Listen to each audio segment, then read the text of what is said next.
this already. He's learned from the best. He's learned from the best. Charge now, work later. So I go here, Burnie, and then I Go to Applebox. You Google it, Burnie's Applebox. Why don't you just go on Facebook? Go to Applebox Network. You can do whatever just you go want. to Facebook, right? Yeah. Okay. You can do whatever you want, though. No. You show me the fastest way to do it. No one's going to I'm judge you nervous now. here. No Oh, one. this one right here, right? There you go. There we are. And then share. There we are. Share now, correcto mundo. Share now, correcto mundo. Bam, done. Bam. Posted. You just shared it to your site, right? Yes. Let me see where White am I member. Let me see where I'm at on my feed. Oh, there we are. All righty. Ah, great, Tony.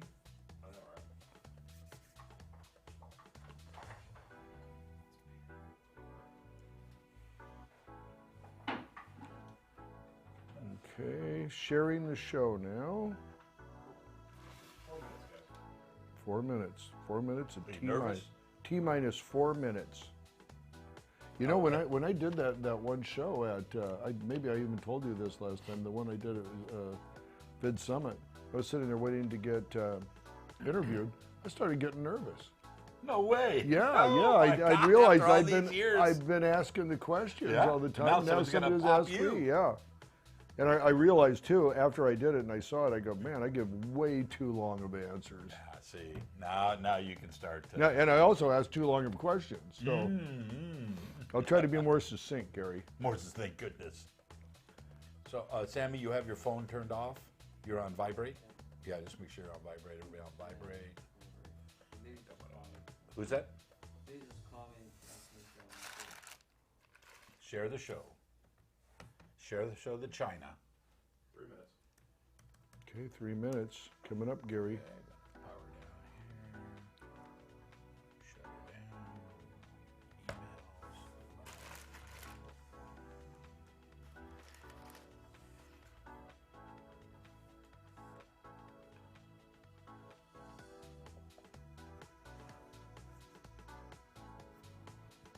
I'm gonna check my show sharing.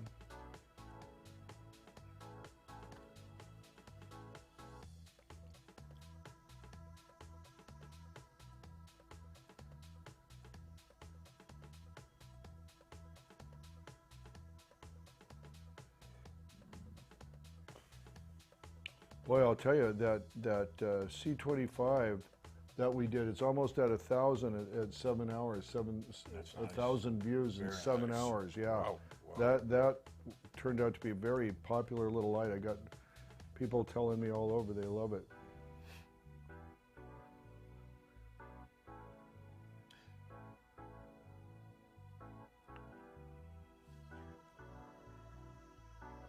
Is there something out there that, like a ditto light, that you can put some sort of, you can drop like one of those little rounds, what are those round things called? You shoot it through the metal. Yeah. Remember the Yeah, ditto lights? yeah. There is, yes. In fact, the aperture light has that. For how much is that? Well, it's very good. I mean, we did it. That was one of the first ones we did. Go back and look at that aperture one we did with a little Source 4. Yes. And you can drop a little metal All day, piece. and they even give you some. Oh, they give you some. Yeah, Wow. yeah. You know, that was always the thing. You had to go get them made and blah, blah, blah. And how big's that unit? That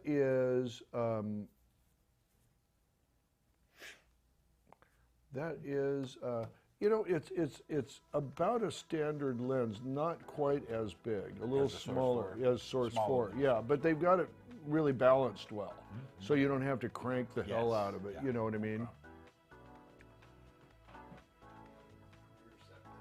Career sabotage today, from the two experts on career sabotage. We've sabotaged our career in every way. In every which way we could. So we thought we'd have a show and finalize the process today. Okay, I'm going to do a little watch party on Applebox here. What?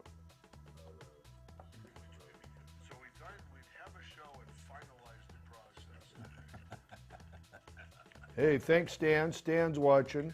Mr. Garber? Mr. Garber, Mr. Stan Garber. The whole industry has come to a halt. Yeah, oh Stan's yeah, not nobody's working. shooting anywhere in the world right now. Right They're all now. watching. 3 a.m. in Mumbai, they're watching. Everything's shut down.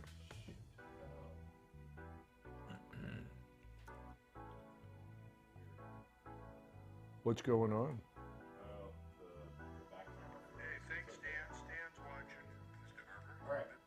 Okay.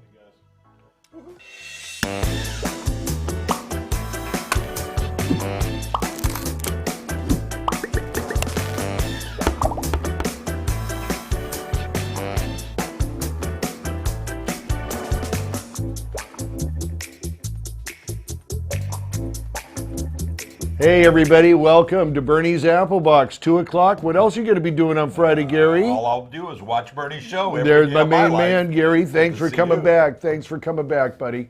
Yeah, the price of a sandwich I got you for my co-host. Yeah, I'll be here early from now I'll on. be doing that all day on. And Tony, how you doing, my man? Tony's back there, tickling the keys. There he is. There he is. And we got a mystery guest. Mystery guest. Mystery guest. Say it. Just poke your head in Yeah, there, yeah. Sammy. Poke your head in. Anybody that recognizes him? Oh, you already said his name. That was going to be my next question. You would have won the C-47 if you could have That's right. guessed If you could have guessed Sammy's Sammy's name. name. That's right. Thanks for joining us. We'll Sammy. figure something else. Yeah, thanks for coming in, buddy. So, Gary, a subject that we are both very, very familiar with, career sabotage. Are you sabotaging your career right now and don't even know it? Have you sabotaged your career and are starting to feel the effects of that? And let me just tell you, career sabotage usually happens when you don't know it. The worst things that can happen is you're making mistakes out there and there's no school principal, teacher, counselor, someone pulling you aside and say, you know, maybe this isn't the best practice. Maybe you shouldn't be saying those things or talking about these things or doing certain things. And maybe you're sabotaging your career on a personal level. Maybe it's a financial level. Maybe you've taken a Y down the road and you're hurting yourself. Well, there are two things you can tell. Your bank account seems to shrink up. Yeah. And you stop receiving phone calls. Those two things are a very It's good a trigger. Very good indicator if career sabotage has occurred. Yes. You know what I mean? Yes. You know, the problem is usually for most people is it goes in such a slow process. Right.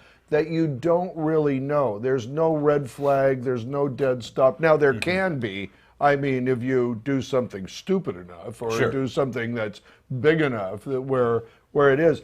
I think a lot of people think of career sabotage as making a mistake. That is not career sabotage, that's a mistake. Sure. So, you know, if you somehow knock over the monitor and break it, yeah, that's not good, but it's not career sabotage, you know. If an accident or any one thing is not going to stop your career. No. Right? No. And also there's another thing is that no one is powerful enough in this business to stop your career except yourself. Oh, right. That's the only individual that can stop it. Sure. You know, maybe you lose a client, maybe you're out of favor with a certain group of people. Yeah, okay, got that. But if you're tried and true and you're doing things right and you're considering where you're going, you're not going to sabotage your career just on a mistake. Yeah, it's true, Bernie. You know, throughout the years, I found out that you got to bring the same level of energy to the set every single time. Yeah. Because everything plays off your mood swings. Oh. You know, you can't be bringing family arguments or whatever arguments onto the set. You have to concentrate on what you're doing at all times. That's a very good one right there. And two, another thing is we want you letting us know what you think some career sabotage is for yourself too. Not yourself or things you see other people doing that you think is worth noting here and talking about. So please do that. You know, Gary, that is probably the biggest. That's sort of the worst for sabotage because nothing spreads like wildfire in our industry than someone's attitude. Yes. Because here it is. Those people on set are probably spending more time with you that day than they are their own family. Absolutely. Right? And if they've got somebody who's like the sore thumb in there, and I'll think of one case I knew of a guy, got a divorce, nicest guy in the world, right? Sure. You know, I didn't even know he was married, to be honest with you, because the subject just never came up, right? Sure. You know, if you're on set, you're working, you're really not talking about your family and stuff like that. There's not a lot of personal chit chat, I guess. You know, of course. But boy, he got a divorce, and man, I'm telling you, everybody knew about that, every set, and I intersected him on it, and just like after 10 hours, I was going, oh, I can't wait to not work with him again. You know, because it was just, you felt sorry for the guy because he's upset, but at the same time, you want to, you know, just shake him and go, look, dude, this is not the place to work this out. You know, you're at work. You put on the facade, put on the happy face. I'm not saying you have to fake it in life, but no one can take that kind of negativity for 10 hours, you know, and we all have our own problems. Oh, sure. You know, that's a given. So that is the biggest one, is probably that personality self-sabotage where, you know, and then other people start warning me about the guy. You know, they go, hey, Joe is a little off the... yeah. I go, yeah, I noticed. I worked with him last Tuesday, you know what I mean?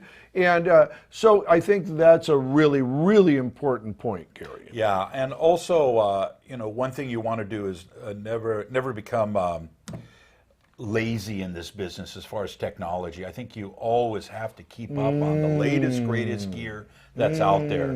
You know, be a name dropper, you know, just say, yeah, I'm looking at possibly buying a better rig, better this, always up in your game.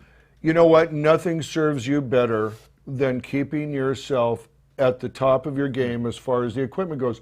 You know, and back in the day when we started, that wasn't so important because things did not change that much, you know. Now they do. You want to be on top of what's going on, and not just in your own thing too. You want to, if you're a lighting guy, you want to know a little bit about sound. You want to know some of the latest things in audio and stuff like that, maybe even techniques, you know what I mean? Certainly everybody on set should have a basic fundamental understanding of camera, you know, and you don't have to be down in the woods with it. I'm not saying that, but you know your lenses. You know what I mean? Know what size lens and what kind of shot that gives. So if you overhear that somebody says it, you can go in and do that. You know, and technology. You know what I mean? What cameras are skewed? You know, I mean. I could just say the one thing that I would think about, if you know that a Panasonic slightly skews to the green, and no offense to anybody on a Panasonic, okay, I'm not saying that, but if you know those things and you're a lighting guy, you can have a discussion with your DP as to if you need to adjust anything, or if you need to do something else.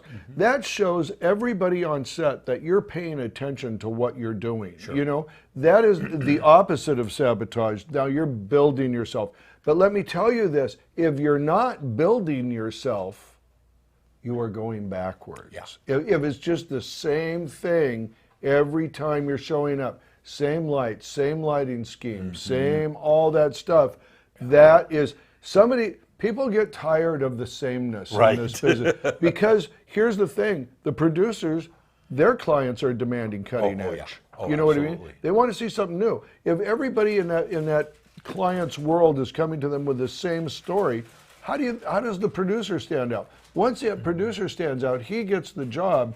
He or she wants to bring in a team that can produce a better look, better content.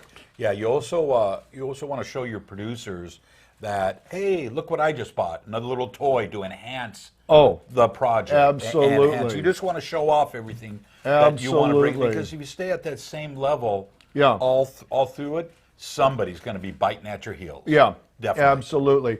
And you know, one thing that I always know, and I've seen this, I can make any producer's eyes glaze over within 2 minutes talking about lighting. right? Oh, sure. I'm not expecting the producers to be interested in lighting or understand what my issues are with light or what new lights are and stuff like that.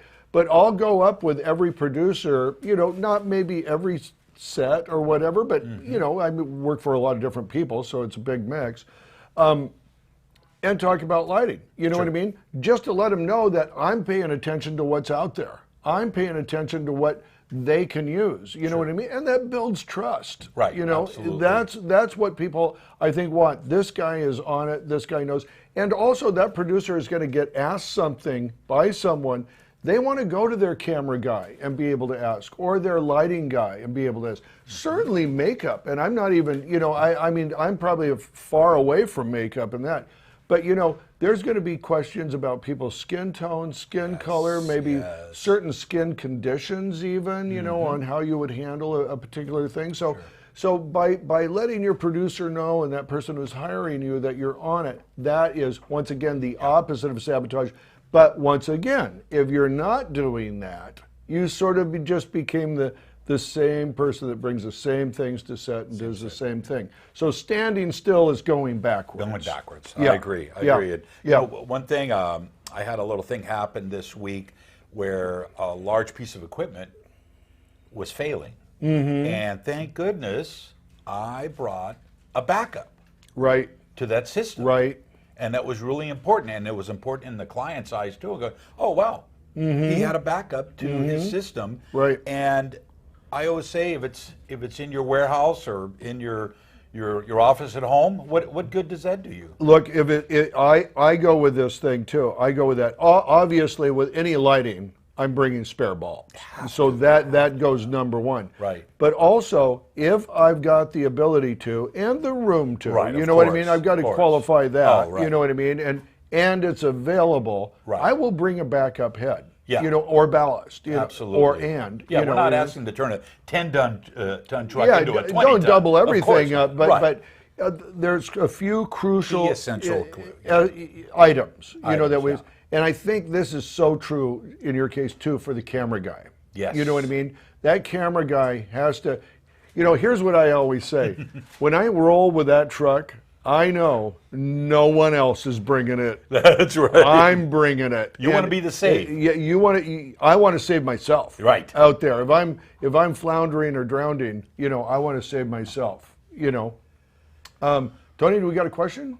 Not so much a question, but William Primo's actually said something as an addendum to what you guys are talking about right now. But he likes to actually bring some weird stuff, like he says, weird stuff on the truck, like offbeat cables, computer cables. Oh, like, great point. People will love to hear that. Hey, I'm missing a BNC connector. BNC connector. Or, one of those D-tap power things. Like exactly. So. Exactly. No, that is a very good point. Very good point, William. Absolutely. Be the savior. Be the save. Be that guy who's like, you didn't know you needed it, but you know what? He's got it, and now we're moving on. Well, what's interesting, Burnie, through the years, people have laughed at me because I bring like a fanny waist pack, like a fanny pack. An old school fanny pack. I would laugh. Guess what? I would laugh. But guess what? In that fanny pack, I've got it all. No, I've got every widget and wadget, known to man. You are the guy who taught me about backup. I've got to say, when I started this, before I bought a light, you were the sound guy. I saw you on set provide those things. I saw you on set make sure that we had it. You know what I mean? So I saw that savior. Sometimes it's the littlest things because it's just phone cables, charging cables. Everybody's always coming up to me. You got a charging cable, and they always go to the sound guy too. By the way. Absolutely. And those little things, hey, what are they? $5-10 to buy now. You just take something with you. You save the producer's keister, the DP's keister. They're gonna remember that every time, dude. Every time. They're gonna remember that over the whole day. Absolutely. They will remember that for months. And the guy that I needed to charge and who got in, I got the call. I'll keep a pack of, for lack of a better word, drugs my Tylenol. Yes. Oh yes. Excedrin, Oh God, that's stuff great. for upset stomachs. I mean, a lot of like these little things were Absolutely. So I keep a bag of those. That is a great point, Tony. And Absolutely. it's not a bad idea, to keep a first aid kit in your car. Oh, well, we have them in the truck. That's a key. standard. That's yeah, key. Yeah. But sometimes the truck, you're not going to be on all shoots with trucks. It might be, No. just hey, I'm just going to give you a couple lights. I would say that camera guy or mobile, sound guy wants to have a little backup first aid kit. First aid kit could Yep. save somebody's life. And just it's as simple as getting a cut finger. You know Oh, what yeah. I mean? I mean, this is what drives me crazy. If I get a slightly cut finger, there's blood everywhere, and I'm walking around with a paper towel on it. You go to gaffer's tape. Yeah, got gaffer's tape. You gaff it up. Yeah, gaffing stitches. Stitches. Yeah. No, it's so true. Those type of things really put you in a first class set. And the amazing things to me is how those little things add up. make such a big difference in your employment. It does. It does. I would have never ever thought that. I would have never thought that. Another thing too, and let me just go back. I have sabotaged my career in every possible way that we can think of, more than we'll even have time to talk about today. But here is the deal. I did it when I started out, and of course I started a little later in life. I came from an entirely different industry that had its own rules Sure. and had its own work flow and process and all that. When I came into the freelance life, I didn't understand all of the nuances, right, that were in this business, and how you mix, you network and all that, and where you do it and when you do it. I remember when I first started, we got done with a big shoot, Now, I was very used to just after work going home, Sure. And that was a very natural thing for me. And of course, we'd work 10 hours. I was tired, and it was Right. probably 8 o'clock. And, the DP goes, hey, let's go out and get some dinner. You know what I mean? And the last thing I wanted to do was go out and get some dinner. Of course. I go, hey, oh, really? You know what I mean? Especially when your wife has something already on the plate waiting for you. Yeah, and that's the other factor. I was single at the time, you know what I mean? Right, And so, that wasn't a factor for me. But I ended up going out, and I started realizing at that dinner how important that was. Socializing, Because yeah. we had been on set all day. I was the new guy, so I didn't know everybody really at all. You know what I mean? But and you could see the guys that you started clicking with at work, and now you had some personal time, and now you had some time to talk. A couple of those guys called me for another job, right? And I started very much learning that. So I would say that you want to learn what the social aspects and the networking aspects are, and don't leave those behind just because you're uncomfortable with it. Right. If you're not comfortable with socializing and doing all that, step up. Go out. You know what I mean? Make the effort to build a community behind you. That's true. Another thing that had popped up the last couple of weeks, I ran into was, boy, oh boy, everything's on, media cards. Everything's shot on media cards. Yeah. And, we're in the mentality of, to shoot it, offload it, and then reuse the cards. Right. I think that's a grave mistake these Really? days. I Really? really do, because if that hard drive that you just offloaded hits the ground or gets damaged somehow, where's your footage now? Gone. Gone. Because once you vaporize the card and record over the card, Yeah, it's gone. game, set, match. It's gone. So I think maybe the new trend now is SD cards are becoming less and less expensive. Yeah. I think you handle it as a tape. So you handle it like a tape. You Like a just tape. do a charge for the card, a and charge you for keep the card. Well, I'll give it to the client. Give it. And Oh, then- that's what I and mean. then Yeah. It's like the guy at the poker table. He wipes his hand. Yeah. It's yours. That's it. That's probably a good thing. And I come back to this. That's by being too cheap, worried about the price of the card. It's the cheapest thing on set now. Are the cards, are the SD cards. Wow, and that wasn't always the Oh, case. no. The SD cards were very expensive. Yeah. But now they've really come down in price, and if you buy them by bulk, you'll even get a better deal. Yeah. Okay, well, that's a good one. That's a good one then. Yeah, that's... You know what? And that brings up, I think, a whole nother skew on this thing. And that is, in your mind, you've got a package. And look, the package is going to cost you some money. To get a good professional camera, that's going to be some bucks, sticks, monitor, everything like that. I'm thinking of the camera guys. Certainly if you're in lighting, it's a truck, it's this, that, everything like that.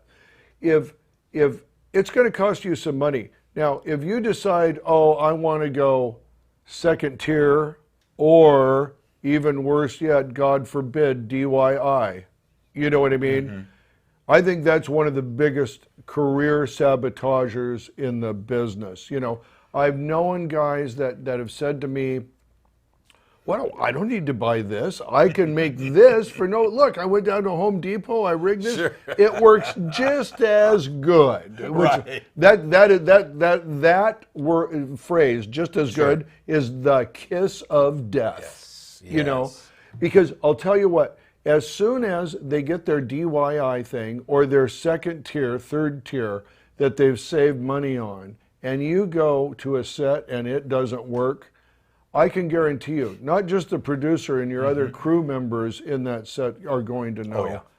Everybody will know. Everybody will know because you've already been tagged as kind of a cheapo. Right? You know, because that's like, true. If you're pulling out the homemade thing and scary. the light you bought, you know, that's just like something else. A sky panel. Just like a sky panel, yeah. You know, that is the type of thing that is going to hurt you. Yeah. Now, I'm not saying that there is not room for ingenuity. And I'm not saying either that everything needs to be name brand. But it's at the level of which you're charging for it that is going to make the difference. You know, that's true. And in that mode, you know what I mean? Just the thought process that you are thinking your value is based on saving the client money, that is probably the biggest self-sabotager of all, right? It's true. Right? It's so true. I call it the tripwire. Yeah. Because you're setting yourself up for disaster. For failure. Well, here's the deal, too. If you're going to make a homemade light, and, you know, you're just putting it together, and it sparks, creates a fire, creates a shock, what's that just bought you? A lawsuit. A lawsuit, dude, and big time. And here we go again. Let's just follow through with that, you know. And this pains me every single month, right? If you don't have insurance and the proper insurance to protect yourself, and you're in this business and you're supplying goods and equipment that are, look, no matter, I don't even care if it's electronic based or not, stand goes over and hits someone. Oh, yeah. You know what I mean? You are opening yourself up to a lawsuit that you're not just going to lose everything. No one's going to want to hire you, and you're done in the business. You know, that brings you to a point. You know, with being, you know, safe on set. Yeah. You know, I know the producers always tapping their foot, going, hurry, hurry, hurry. Yeah. And you want to make sure that once the set is ready and you're ready to record, you look around that set one more time. Yes. Make sure the sandbag's on the stand. Make sure everything's balanced. Make sure everything's ready to go. Everything's taped down. All it takes is somebody to trip over a cable, knock a stand down. Anything like that ruins your reputation. You're done. Oh no, you're done. You're done. You know, when the monitor goes over, I know in my business, in my side of the industry, you know, the first question, was there a sandbag on it? Well, was there a sandbag on it? You know what I mean? And I'll tell you what, here's the thing. You roll with a certain amount of sandbags, that's okay if you don't want to put any more on there. But I guarantee you, in any given set, the first thing you're going to run out of is sandbags. Guaranteed. The second is C-stands, okay? Yes. So there's going to be a C-stand sitting there, which is an offset item anyway, right, without a sandbag on it, That is the kiss of death right there. Go out and spend the money on 10 more sandbags. Have more than you think you could possibly ever use. It's the cheapest thing on set again. Cheapest thing on set. And here's another deal. I know that producers want to move along to the next location, or they want to wrap before overtime hits. Oh God, yes, but absolutely. When the producer, director, whoever that is non-equipment savvy, I always say, it's okay. Why don't you guys stand back? Let us do our thing. Yeah. Because all it takes is one guy to lift a sandbag off a backlight and timber. Oh, Gary. And that has happened. You're bringing back memories. Yes. You're bringing back memories. Yeah, dude. so I always say thank you, appreciate the help. Yeah. But it'll be a lot quicker. Yeah. And If the I other thing do is, it, yeah. by the time you tell them, you explain to them how to wrap that thing, Right. you could have been wrapped on the truck and on the road. Well, you know what I'm coming to. I don't have to even tell you what I'm coming up with next. Is by the time you kept them away from the stands and the sandbags, and they go, okay, I'll just wrap the stingers there. No, don't wrap the stingers, because for every one they wrap, you've got to go untie it, unwrap it, and wrap it again. Because here's the thing, and you can say it till you blue in the face. In my world, those stingers have to be dinner plate size because they got to fit in the milk crate. Yeah. And that's where they go. And you can't have anything other than, and no one, look, you know what? It's not the most difficult thing in the world to wrap a stinger correctly, but it's an art. Sure is. It's a skill. It's a skill that you develop. It's not the toughest skill in the world, but it's a skill, And God bless them. They want to help. They want to do it. They are helping by staying away. They are speeding the process up by letting the professionals work. And here again, now you're starting to scratch the surface with me a little bit.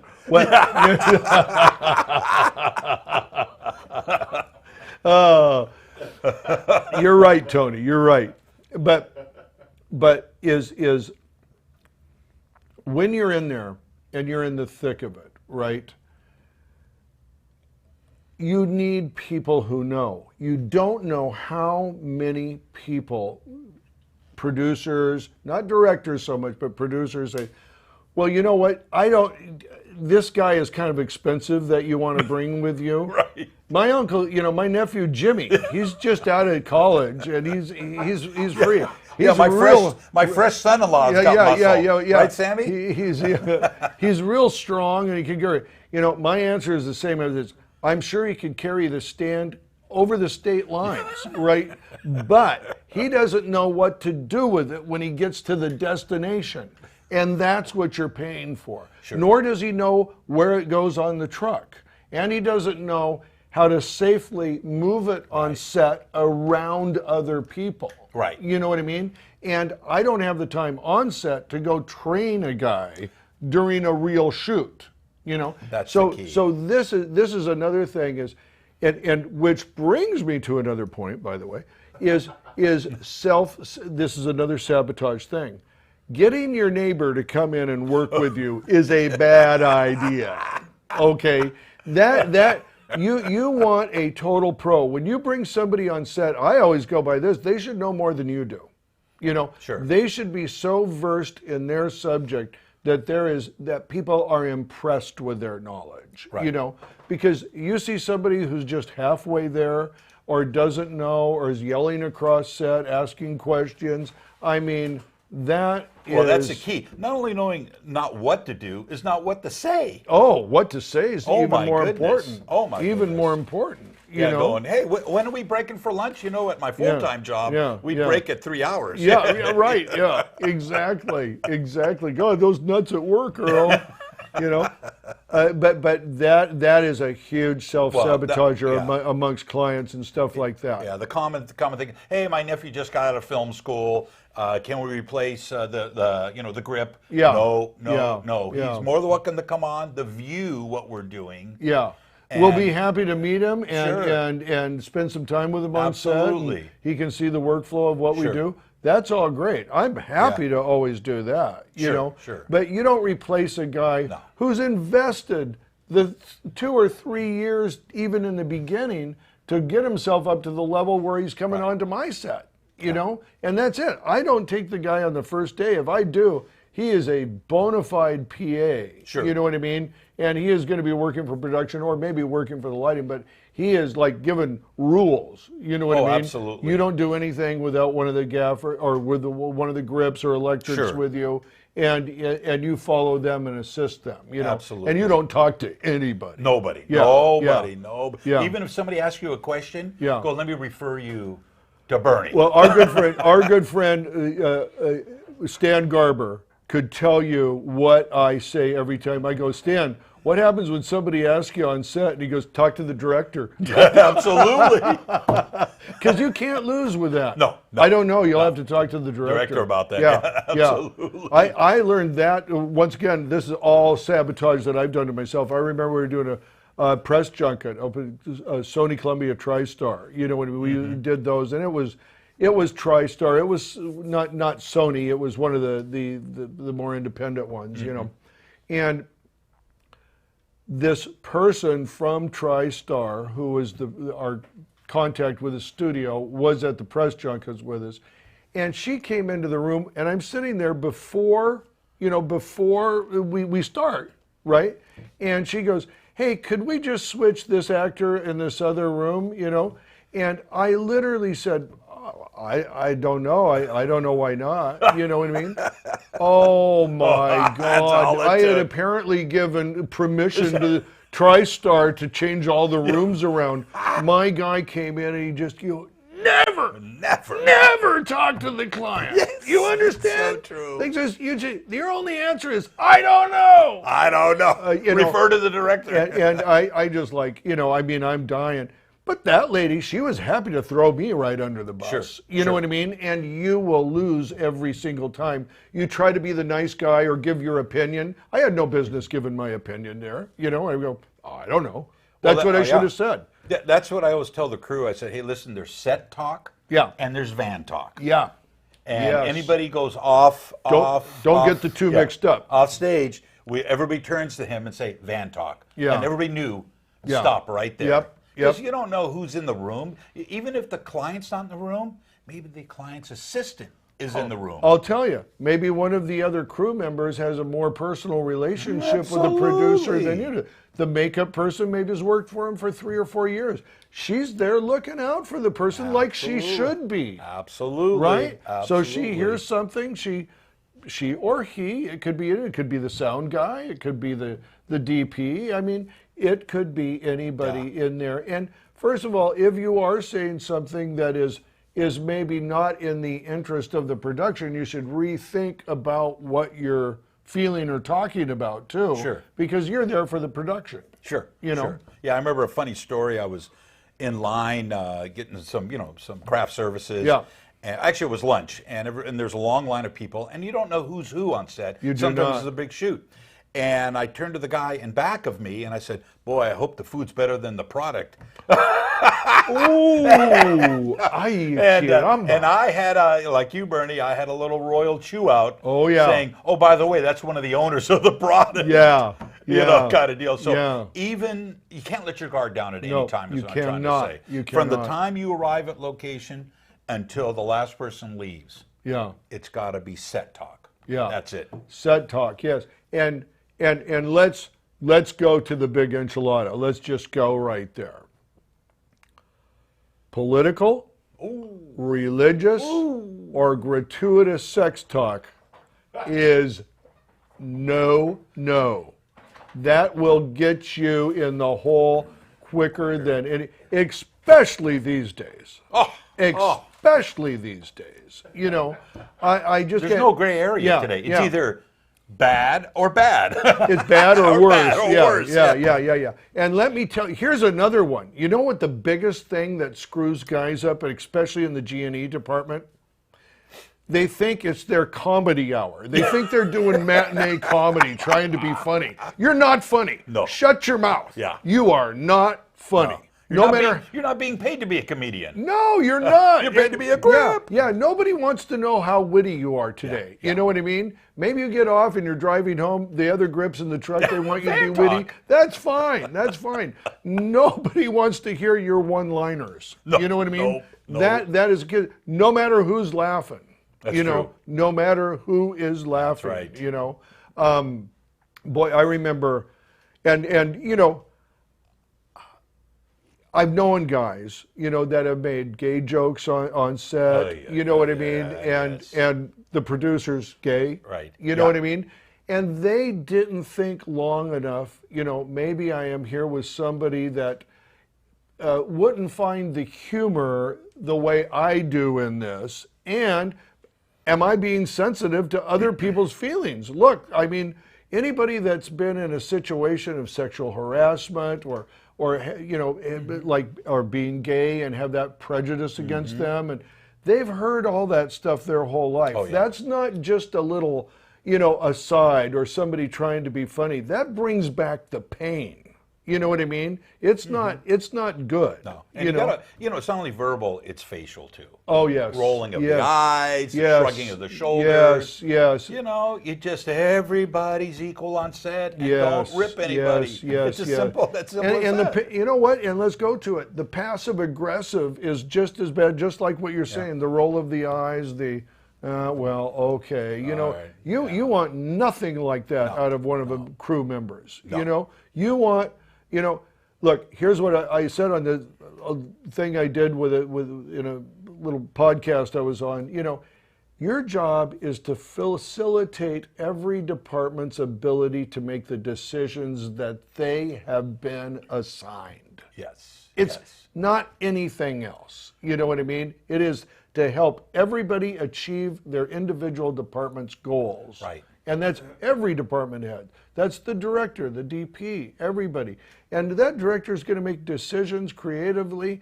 Maybe you like it, maybe you don't. Maybe you think, God, didn't we get it on that take? Sure. You know what I mean? You don't whisper that so he can hear it and you hear it in the back. You know what I mean? Because that's throwing him off. Oh, yeah. You know what he's trying to focus on getting that take. He doesn't want to go, how many more? Exactly. You know what I mean? Exactly. Yeah, it's very, very, very dangerous. You know, and speaking of set talk, if something is going awry equipment-wise, right, and it's like, don't broadcast it. Oh my God! Please, Gary. The camera looks green. Please. What do you think? What are you talking about? Take the camera guy off to the side.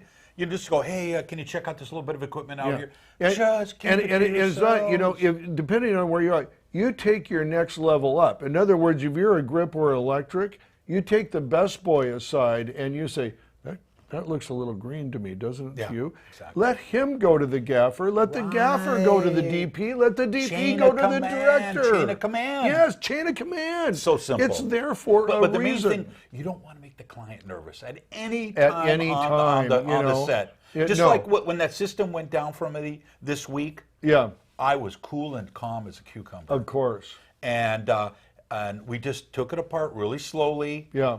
Feathers weren't flying. Yeah. We put the new machine up, hooked it up. Everything good on your end? Yes, perfect. Yeah. And it was seamless. And it just the tone came down. Yeah. The level came down. There was no creation of a fire. Panic. Panic or a fire. Yes. So that's you know, that's key. That's key to this business. Gosh, you don't know how many times I've been on set, you know, and I go, you know, put a 2K up there. Oh, is that working again? Yeah, it is. That's why I told you to put it up there, you moron. You know, you know, but you know, these and true, in their defense, everybody on who's on set, and usually crew, gear, you know, DP, gaffer, makeup artist, they're so comfortable on set that this becomes their second home. They feel like the walls are broken down as to what they're allowed to say, and then they do say. But remember, your producer, they may be on set a lot as well. They are not on set as much as you are. The client is maybe either on set once every couple months, maybe 6 months, maybe once a year, and maybe the first time. Sure. You know what I mean? They don't know what they're listening to. They are in a huge uncomfortable zone. They're the ones who are paying for this project. Right. You know what I mean? And they're used, I can guarantee you, to a much more business-like atmosphere than a set is. So they're out of their comfort zone right from the beginning. Absolutely. You know, another thing that you always, when you get to a set, you always want to leave the set as clean as possible when you leave a set.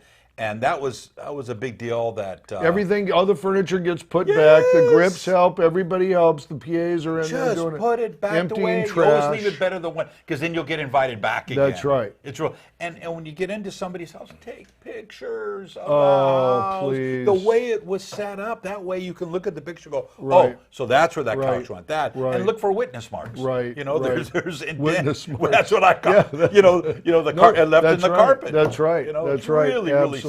Absolutely. You like that, Tony? Yeah, witness marks. I like that. You know what? Let's what do we got? Do we got something, Tony? Just a little step back. Yeah. Don Blackburn. Oh, Don Blackburn. Don in the house. Watching. Do I still owe him money? I changed my email. Sorry. Don, thanks for watching, buddy. Director and DP need to have the relationship with talent client. Rest of the crew should be good at their jobs and be professionals and nothing else. Thank you, Don. Absolutely. And you know what? I wish everybody watching this could know Don, because that guy is the consummate professional. I call that the 11th commandment. There you go. There you go. Don is the embodiment of that, because he knows exactly this. And you know what? Don, and he travels all over the country and the world for that matter, but he knows the best guys in every city, and he's got that standard, you know what I mean, of knowing the good guys and how they behave on set, because Don understands that's 80% of it. Right. You know what I mean? Yeah. The stuff isn't that difficult. No, we're not saving lives here. We're not brain surgeons. No brain surgery. Nobody's going into space on our rocket. Yeah. So that is it. Now, here's what I would like to do. I'd like to switch gears here for just a minute and talk about the sabotage that you do to yourself financially. Okay? Sure. And I think this is probably one of the most insidious, because you get yourself off on the wrong fork in the road financially and career-wise. It can really not just affect your money, which it's going to very directly, but it can affect the types of jobs you do and who you work with, and your ability to expand for yourself, you know. And let me just start with one that I know is, this probably isn't the most important in this, but you know, is it, because I'm going to get to rate in a minute. But one thing that I see, and I want to just qualify that I am not a camera guy. I do own cameras, but I don't own a camera package that I rent out. Sure. You know what I mean? And we talked about this, and I'll tell you, I get pushback from this from every single camera guy I've ever talked to. Okay, but every camera guy that I know is making the same mistake, and I'll tell you what it is. When they make out their invoice, they give their labor rate, and they give their camera package price, okay? The biggest mistake they are doing is turning that camera into a package. Yes. Because here is what happens, and this is how the mind of the producer works. You know, you see camera package, and it's, I don't know what, $750, $500, maybe $1,500. I don't know, whatever it is. Sure. That camera package is so much more than a camera, right? But it makes it sound like just the camera. So instead of writing a camera package, you write out a detailed list of everything that's included in that camera package. Yes. And I mean camera body, lens, monitor, sticks, BNC, cabling, You break it all down. I'm not saying you charge for every single B and C by a line item, but I'm just saying B and C package has a price to it. You know what I mean? So you lay that out, and you lay it out in retail form. In other words, wherever your market is, you find the highest vendor in your market and you mirror those prices. Yes. Right? Because somebody is listing those prices in your market as to what that costs. So when a client goes to investigate that, that's the prices they're going to find, or around that. You know what I mean? Very close to that. So you list all of that out and you give them the grand total, right? Your total's right up at the end of your QuickBooks or whatever. You give them that total. Now, if you decide that that is too much to charge your client, then you give them a discount, a dollar discount or a percentage discount, okay? And then you go down, and I'll tell you, and then you have your package.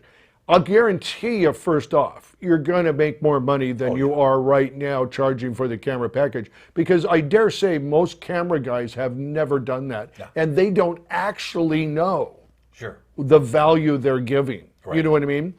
And when you do that, let me tell you, that producer and every other human being in the world, what they look at when they look at an invoice.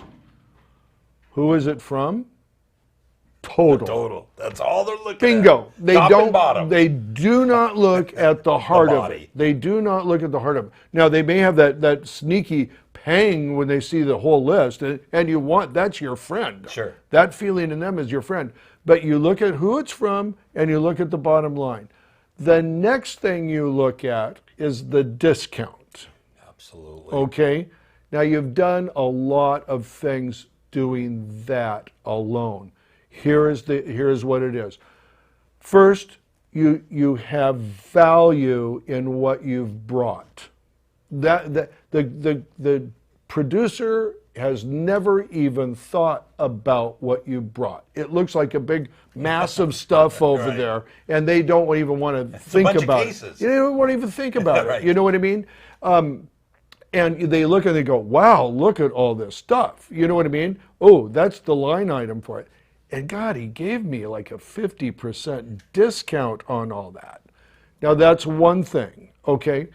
Two, if you have a loyal client, but you may not, right? That guy is going, if he decides, I want to try another guy, okay?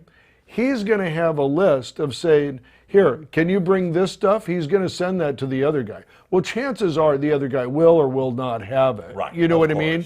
But that guy has never been laid on. Then he's going, ooh, I don't have that one. I got to go get this. Then he's got to come back and sell himself. And you're more likely to get that job back again from that producer because he already knows what you're bringing. Yes. Okay? Yes. That is a very, very big trick. That is the way to differentiate and make the client commit to you. Right. Okay? And like I said, guaranteed you're probably charging too low to begin with. Of anyway. course. Yeah. Of course. So that every camera guy I know sabotages themselves by not doing that. And I'm not saying you have to go type it out, everyone. Get a format, get a form,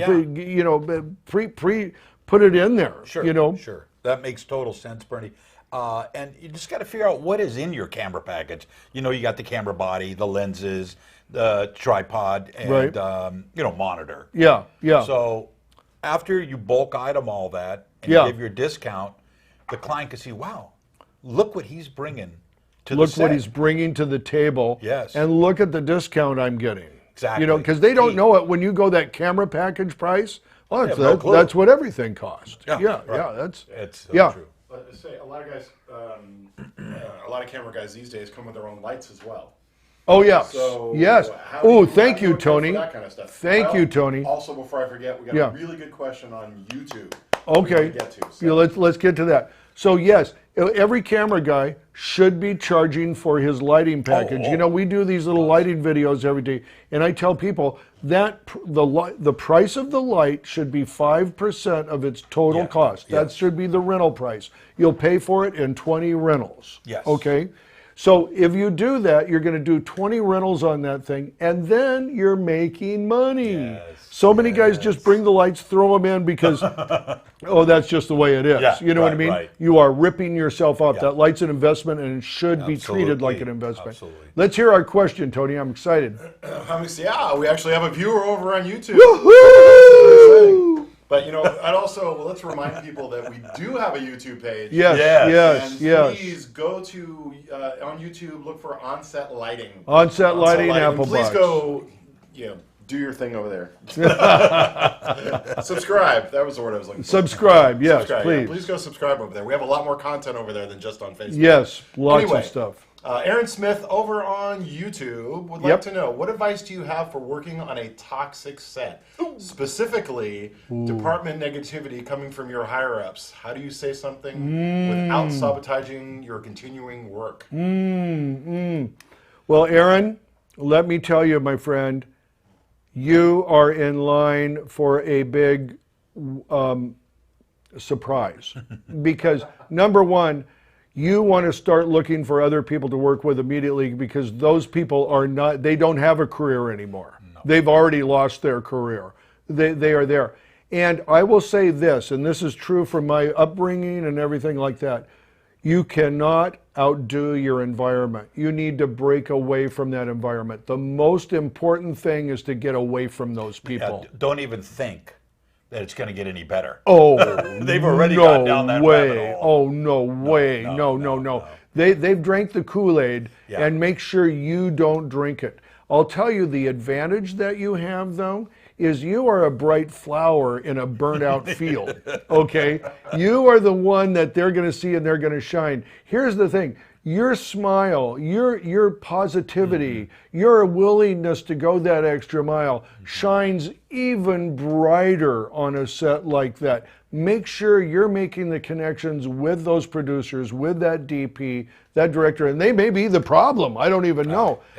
But even the end client and stuff, you just make sure you stay good. You can't beat their negativity, so you get out there and you go twice as hard as what you're doing now. And I'm so glad you asked that, Aaron. I really am, because I have been in the same situation time and time again, and I powered through it, you know what I mean? But I knew these people are poison. Yeah. They get away. They're grinders. They're going to go through a lot of freelancers. Yep. They're going to leave a trail of a disaster. Yep. And when it's your turn, you know who you're not going to hire, don't you? Yeah. You just keep it up. Hang in there. Oh, yeah. That's what I would say. Good clients are always over the rainbow. Right. And you know what, Aaron? Let me just tell you, this is another area in that. It's probably opposite of sabotage then. Here's the thing. If you're staying in the same place and working with the same people all the time, and I don't even care if it's a good situation, you know what I mean? That is part of self-sabotage. You should be always pushing the envelope, breaking the boundaries, pushing up, bigger and bigger and bigger. Not you, Tony. Can I have your bread now? So this is a really important thing. It's very easy to get complacent, and I always say, the dog comes back to the last person who fed him. Absolutely. Right? And that's how I describe myself. But you can't let that happen. You can't let the easy money stay in the way of the big money or the good money. So push yourself time and time again. Make those calls. And, well, that leads me into my next one. Did you want to say something, Gary? No, I'm... Okay, fine. Oh, great. Let me reel my tongue back in. I think I talked more than you have today. Yeah, that's okay. That's all right.